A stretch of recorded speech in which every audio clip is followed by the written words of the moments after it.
Okay, they're feral. They really don't belong here. But I gotta say, I do love our wild horses.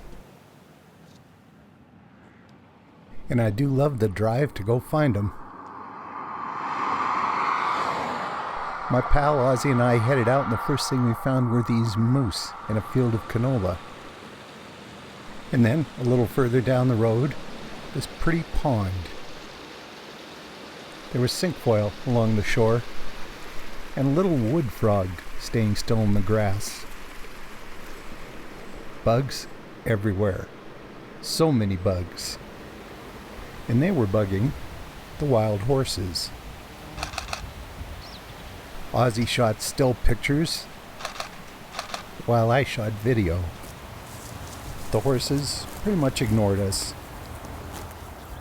There is a pretty good population of these guys out in the foothills of southern Alberta. They're descendants of domestic horses, horses that have escaped or just been left here. They've been here for a pretty long time, though, generation after generation of horses, breeding and living in the wild. So long that they've become as much a part of the landscape as the moose and elk and deer that live here. And the wild strawberries. I know that's kind of a crazy transition, but these things are so delicious. My pal Ozzy and I ate a bunch of these guys, but I foolishly mentioned that my grandfather had once told me not to eat too many because of, gastric things.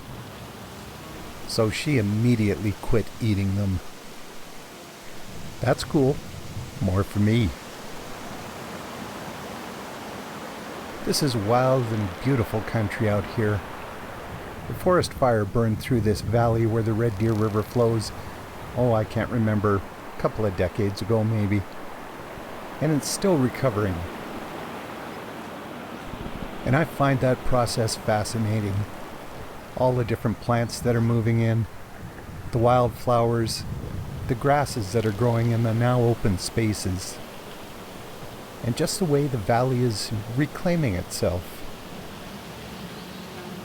But of course there are beautiful spots all through the foothills, and plenty of wildlife that share this country with the wild horses. There is beauty everywhere you look. And if you have a camera with you, you can catch it and admire it anytime you want.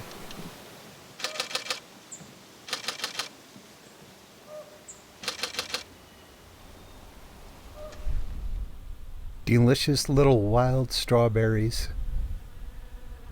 Sorry, Ozzy. I ate them all. And beautiful wild horses. Good old southern Alberta.